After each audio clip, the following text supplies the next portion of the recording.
This episode of Sister Wives was such a beautiful tribute to Garrison. So many sweet stories about his love for cats and his fun, goofy personality. It was really touching to see the family come together and celebrate who he was, not just the loss, but the joy he brought into their lives. We're reacting to season 19, episode 24, and sharing in all the light that Garrison left behind.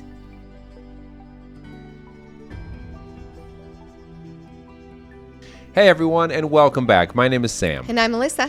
I was raised in a family with 4 moms and 35 kids. We were members of the FLDS Church, which is a polygamous group run by their prophet Warren Jeffs, who is now serving a life sentence in prison. I was raised mainstream LDS in Utah. Sam and I have been married for 10 years and have 2 awesome kiddos. Yes, we do. Yes, we do. Today we are back at it with another episode of Sister Wives, and this one was a tribute to Garrison, but a little bit less about the actual passing of him and more about the life that he lived here and the impact that he had on others around him. Yeah, it was really sweet to hear all the stories. Obviously, still hard to watch all of his family members grieving as they're sharing different ways that they are working through their grief, but ultimately just sharing lots of stories of laughter and love. So it was really fun to get to see everybody sharing those, lots of pictures, home videos, things that were just really sweet. Yeah, it was nice to see because there were things shared in this episode that we didn't really see, or at least didn't catch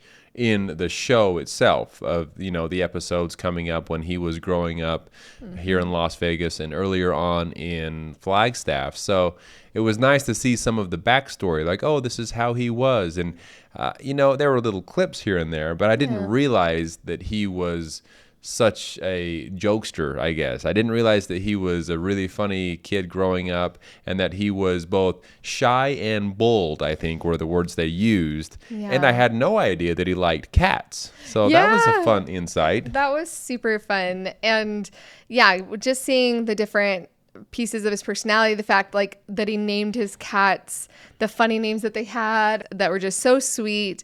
It was really cool that they did a fundraiser for the Humane Society for him, if people wanted to donate there, which was really cool. And watching Janelle and Savannah get to go to the Humane Society and see the room that was dedicated to Garrison, that all of those donations helped with, the amount of impact that he was able to have there. And then hearing that his siblings had taken in his cats and stuff was something that was super sweet. And I thought was a really cute tribute. It was a really good idea. And you could see how much it meant to Janelle. I think at one point Christine said, every time she tried to talk to Janelle about it, Janelle had a really hard time, which I can only imagine how hard it would be to talk about it. And Janelle kind of talked about the fact that if she doesn't talk about it, she's okay. But then when she has to talk about it, it can be really hard. So when she walked into the Humane Society and started talking and couldn't, and my heart broke for her in that. But the fact that she was able to see what all of those donations did in honor of her son was really beautiful. Yeah. Obviously, everything is very emotional during this time, and it goes back and forth between Janelle and Christine and Mary and Cody and Robin, and kind of gets a piece of each of their feelings about it all and how difficult it's been. Mm-hmm. Something that really stood out to me that I just feel is important to talk about is that Janelle said that Garrison just seemed like a regular 20-something-year-old boy.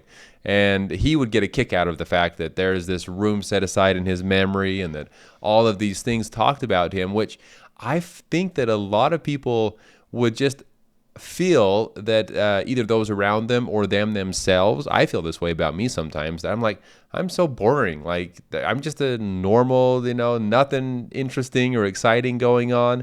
But it's cool to see that when someone does pass away like this, that when you really take a moment to think about the life they led and what they left behind and those memories and things, how everyone has something very unique and so special about them. Yeah. And I think that was just a really good message that was shared here, that, so some of you watching today, maybe you feel like, there's nothing going on for me in my life, but I can guarantee that in everyone's life, there are some very special things and very unique things about each one of you.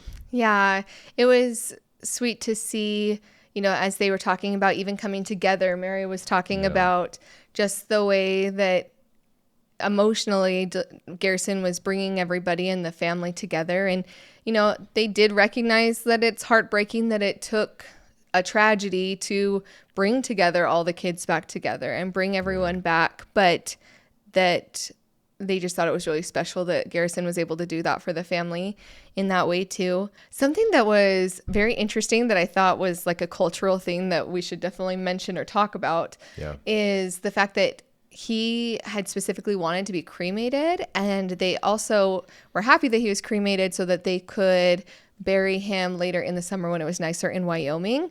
And when Janelle said, I grew up and cremation just wasn't a thing, and she felt like it was like a cultural thing in her church. She grew up LDS, and as soon as she said that, I was like, I totally agree with her. Yeah. And she said, but then I've been told that that's not a religious aspect, that it doesn't belong to a religion, so I'm guessing it's just culture. So I'm here to say, Janelle, you are not crazy. That is totally like Utah Mormon culture.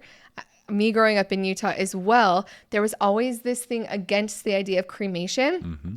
I was always told, and again, like Janelle said, I don't think there's anything like official written in stone or doctrine within the church, but I had always been told that there was like it was a no-no to do cremation because of the resurrection. Like you needed to have your body there for resurrection. And again, I don't know where I got that other than Utah culture. So I'm very curious if you heard that as well. 100%. I was going to say in the FLDS church, leaders of the church actually would speak out against those types of things. Okay. It was meant to be as natural as possible. You don't do too much at the funeral home, just try to keep it as natural and as quick as possible and just bury your body as whole as possible. There were some people within the FLDS church that were in really bad accidents and things like that. And so their body wasn't whole. That's a good word. Wasn't whole. And so there were different things there were exceptions, right? But they would try to keep the body as whole as possible, put them in the ground as quickly as possible, and prepare them for the resurrection. Yes. But it's so interesting. So leave in the comments if you have a Christian background and believe in a resurrection, whether or not the idea of cremation versus burial, because that is also funny because our bodies still decompose, right? So if there's going to be a resurrection, I feel like God's just as capable of getting your ashes back together as what he is your body. So again, I have no idea where this cultural thing came from. So I think it came from, and I don't remember which part, if it was in the Bible or if it was in the Book of Mormon or one of the Mormon doctrine. I don't know exactly, but I do remember hearing, and tell me if you've heard this too, that God knows everything about you and your life here, and that even every hair of your head is accounted for. Mm-hmm. Do you remember where that came from? Well, yeah, but that was never really, I don't remember that going with like funeral services. Right. It didn't necessarily, but I do remember hearing people discussing this topic around the funeral as well, that your body, even every hair on your head, is important to God. Therefore, don't go cremate it, because it's important that it is as whole as possible to prepare to, I guess the idea is that your body will be put back together and made whole again in the resurrection. That was the idea, which we know scientifically. That's what I'm saying. Scientifically, it's silly. Depending on who you ask, I guess. Yeah. But anyway, all of that being said, just want to let Janelle out there know that you are not crazy. That is definitely a Utah culture thing, that you're not the only one that heard that or felt that way. 100%. I just think it's awesome that they honored Garrison's wishes, because I've heard of family members and people doing stuff before where someone wanted to be cremated, and because the family didn't feel comfortable with that, maybe didn't follow through on their wishes. So I am grateful that that's what Garrison wanted, and that's what was done. And so that made me happy that they honored that. Obviously, then they were also able to wait until later when the weather was better to be able to take Garrison to Wyoming, which Janelle had talked about was super important to Cody. She also agreed that that's like the closest thing they had to roots. So watching Cody take Robin and that part of his family to Wyoming, and him getting to like show around his hometown and stuff. Yeah, it didn't show the funeral service, and I don't know if it will in future episodes or not. I hope they didn't. I hope they kept that private for themselves. Yeah. So, but it ended before that. But it did talk a lot about that it was coming, that it was going to be very sad and emotional for a lot of people. But Cody said he was very happy and excited, and Janelle, both of them said they were happy and excited to get Garrison back to his roots. And then it did show in this episode some of Cody taking his family now, the remainder of the family that's still together with him, around Cody, the city Cody, Wyoming, and showing, his stomping grounds and all of that, which was slightly funny to me. And I couldn't help but notice how when he was explaining the stories and explaining and showing the signs that he had sold to these different companies, it just kept showing the kids in Robin's faces. They were so bored. Oh my gosh. You gotta wonder if like Cody sees the editing afterward and was like, thanks guys, way to make me look even more like I'm just clowning around, and everybody's bored out of their minds, because the editors definitely had a little bit of fun with showing the bored faces. Yeah. But that's not even just a Cody thing. I remember as a kid with my father, and we would go, me and I think it was my mother on this trip, because we would split it up amongst the mothers. Sometimes one mother would go with some of the kids and a different mother with other. Rarely we would get the whole family together on some type of trip, but I think it was my mother, and there were a few of us kids, and we went with father, and he went by a place that he served in the military for some time when he was younger. Later on, I don't believe the FLDS allowed that to happen. It was never an option for me anyway. So anyway, he drove by a place that he served and was kind of explaining some of the stuff he went through during this and his training and all of that. And all of us, I just remember not really being interested in it at all, and very, very bored with the long stories. And I remember him getting very upset with us that we weren't more excited and interested in his experience, which maybe I do the same thing. I don't know. But when I'm explaining something that I've experienced, because it's something I experienced, it's very exciting to share it. Yeah. Right, but Cody was very excited to share about those signs. Yeah, but I can also understand, especially for kids, that maybe haven't been through similar experiences, that it would just be, kind of boring to hear the story. Yeah, they did also, I think maybe it was Maddie who mentioned at one point that it sounded like all the other kids, I don't know if Robin and her kids were involved in this, but she said that they were all going to be having like a family reunion leading up to the service too, which is awesome that everybody else could get together and be able to be together. Janelle said at one point, she said, one thing that we did well as a plural family was that all of our kids felt like they were siblings. Yeah. And, a lot of, especially in different polygamous groups, you hear of them being raised in like separate households, and you always hear of the first three wives obviously raising their kids together in one house, Christine raising all the kids together, and them just being super close. And so that was cool to hear Janelle feel like everybody felt close to each other. Right. Everybody felt that loss of Garrison. Christine, you could tell, same thing, like for Christine and Janelle, the loss of a son.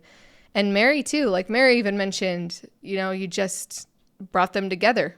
Like Mary, it wasn't even a thought, like, should I be there? And like, I just got to get to Janelle, right? So it was definitely something that brought the family together.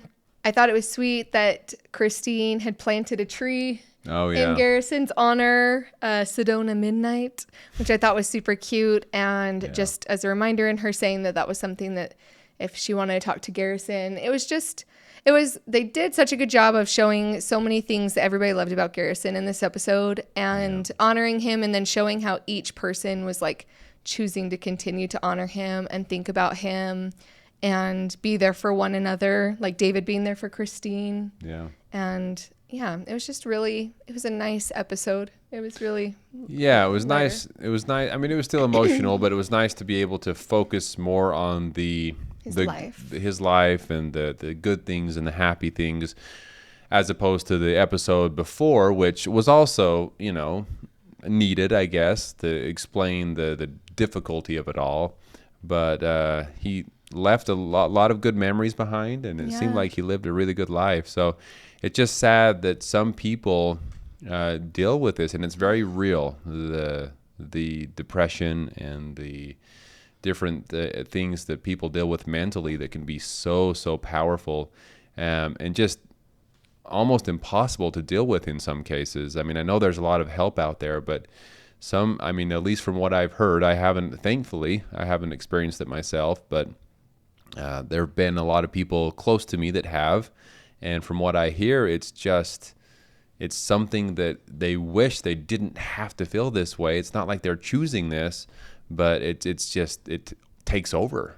It takes over, and it just controls some people's lives, and my heart breaks for people that are dealing with that, and I am so grateful that there is help, and that there seems to be more and more help as people are trying to fight this. So yeah, but being more open and transparent about it, and mental health in general. So definitely, and if anybody needs any resources, we will have that in the description below as well. But we're going to keep this one kind of short because honestly, we just want to say that it was awesome to get to see so many wonderful things, see about his cats, his fun, goofy personality, how much he really loved and took care of his younger siblings was really sweet. They had a lot of videos of how much he truly loved and took care of his younger siblings, and just overall what a fun, loving, happy guy he was, which was really beautiful. Yeah.